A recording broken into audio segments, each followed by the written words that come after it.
एक सेकंड के लिए एक पिंपल इमेजिन कीजिए। हाँ, वही जो हमारे फेस पे होता है, थोड़ा लाल, सूजन वाला और अंदर से पस भरा हुआ। अब सोचिए, वही पिंपल आपके दिल की आर्टरी के अंदर है और फिर एक दिन अचानक वो फट जाता है। बिल्कुल यही है एक हार्ट अटैक। मैं हूं डॉक्टर आशीष कृष्णा, एक मेडिकल डॉक्टर और पब्लिक हेल्थ एक्सपर्ट, और आज मैं आपको बिल्कुल सिंपल शब्दों में समझाने वाला हूं कि हार्ट अटैक आखिर होता कैसे। आई नो, ये सुनने में थोड़ा अजीब लगता है, शॉकिंग है ना? पर सच बताऊं, मेरी पब्लिक हेल्थ एक्सपीरियंस में ये पिंपल वाली एनालॉजी उस कॉमन बिलीफ से कहीं कहीं ज्यादा एक्यूरेट है कि हार्ट अटैक एक प्लम्बिंग प्रॉब्लम है।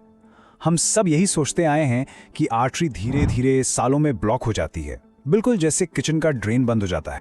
तो सबसे पहले ये प्लम्बिंग या ड्रेन ब्लॉकेज वाला जो आइडिया है ना, इसको प्लीज दिमाग से निकाल दीजिए। यह बिल्कुल गलत है और मैं आपको बता रहा हूं, ये एक बहुत ही डेंजरस मिसअंडरस्टैंडिंग है, स्पेशली इंडिया में, जहां मैंने पब्लिक हेल्थ में देखा है कि 30 से 35 साल के नौजवानों को हार्ट अटैक्स हो रहे हैं। उनकी आर्टरीज बूढ़ी नहीं हैं, उनकी आर्टरीज में आग लगी हुई है, दे आर इन्फ्लेम्ड। तो चलिए इस प्लम्बिंग मिथ को तोड़ते हैं। मैं आपको पहला सबूत देता हूं कि हार्ट अटैक एक प्लम्बिंग प्रॉब्लम क्यों नहीं है। ये असल में एक छुपा हुआ वोल्केनो है जो आपके अंदर धीरे धीरे बन रहा है। इसका सबसे बड़ा proof a very landmark research से आता है। डॉक्टर अर्लिंग फॉक की एक स्टडी थी, सर्कुलेशन जर्नल में पब्लिश हुई, जिसने ये साबित किया कि ज्यादातर जो फेटल हार्ट अटैक्स होते हैं वो ऐसी आर्टरीज में होते हैं जो अटैक से ठीक पहले तक सिर्फ 30 से 50% ब्लॉक थीं। अब इसका मतलब क्या है? इसका मतलब ये है कि एक इंसान ट्यूसडे को आराम से स्ट्रेस टेस्ट पास कर सकता है और वेडनेसडे सुबह उसकी डेथ हो सकती है। पर कैसे? वेल, इसका जवाब एक बहुत ही इंटरेस्टिंग लेकिन डेंजरस प्रोसेस में है, जिसे हम मेडिकल साइंस में कहते हैं पॉजिटिव रीमॉडलिंग। ये समझना बहुत जरूरी है।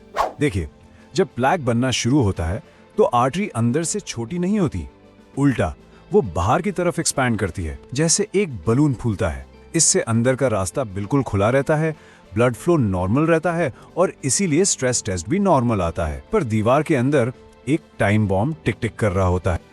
तो अब आते हैं सबसे बड़े सवाल पर, ये वोल्केनो आखिर बनता कैसे है? तो आइए मैं आपको स्टेप बाय स्टेप बताता हूं कि आपकी आर्टरीज के अंदर ये बायोलॉजिकल वॉर, ये जंग आखिर चलती कैसे है। सबसे पहला स्टेप है द स्क्रैच।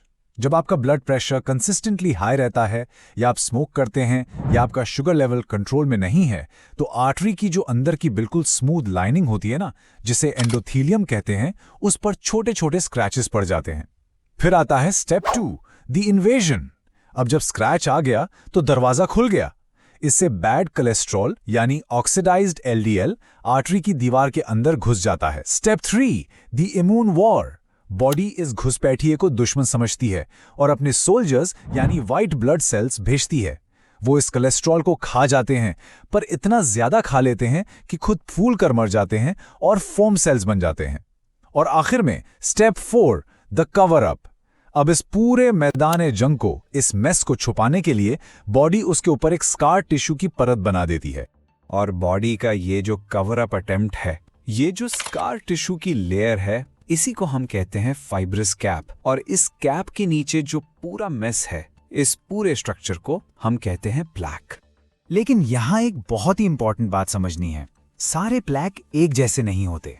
एक होता है स्टेबल प्लैक, जिसकी कैप मोटी होती है, मजबूत होती है, वो स्लोली बढ़ता है और चलने पर चेस्ट पेन जैसे सिम्टम्स दे सकता है, पर आमतौर पर फटता नहीं है।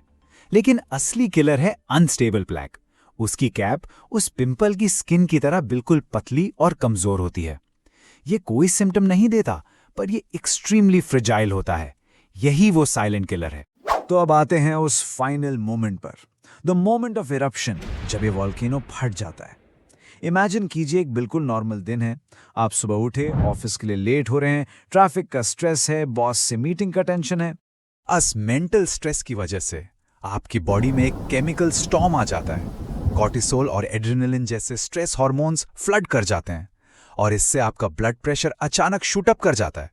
और ब्लड प्रेशर का ये अचानक सर्ज, वो जो पतली सी कमजोर सी कैप थी ना उस अनस्टेबल प्लैक की, उस पर एक फाइनल ब्लो की तरह काम करता है और पॉप, वो कैप क्रैक हो जाती है, बिल्कुल जैसे एक पिंपल फट जाता है। ये है एक क्रिटिकल मोमेंट। प्लैक के फटते ही उसके अंदर का वो पूरा जहरीला इन्फ्लेमेटरी मटेरियल पहली बार आपके बहते हुए खून के डायरेक्ट कांटेक्ट में आ जाता है। बॉडी को क्या सिग्नल जाता है? अरे चोट लग गई, आर्टरी में घाव हो गया है, इमरजेंसी। तो वो अपना नेचुरल हीलिंग मैकेनिज्म एक्टिवेट करती है और उस जगह पर एक ब्लड क्लॉट यानी थ्रोम्बस बना देती है ताकि उस घाव को सील किया जा सके। और यहीं पर हार्ट ब्रेकिंग ट्रेजेडी होती है। बॉडी का ये जो लाइफ सेविंग मैकेनिज्म है वही जानलेवा बन जाता है, क्योंकि ये क्लॉट सेकेंड्स के अंदर बनता है और एक 30-40% की ब्लॉकेज को इंस्टेंटली 100% ब्लॉकेज में बदल देता है। ब्लड फ्लो रुक जाता है, हार्ट मसल को ऑक्सीजन मिलना बंद हो जाता है और मसल मरने लगती है। This is a heart attack. Okay, तो ये थी प्रॉब्लम। अब इससे भी जरूरी बात, इस वोल्केनो को फटने से कैसे रोका जाए? पब्लिक हेल्थ में हमारा सबसे बड़ा फोकस हमेशा प्रिवेंशन पर होता है। हम इस इरप्शन को रोक सकते हैं। बेसिकली 3 कोर स्ट्रैटेजी हैं जो इस प्रॉब्लम की जड़ पर काम करती हैं। पहला, स्टेबलाइज द कैप। उस कमजोर कैप को मजबूत बनाओ।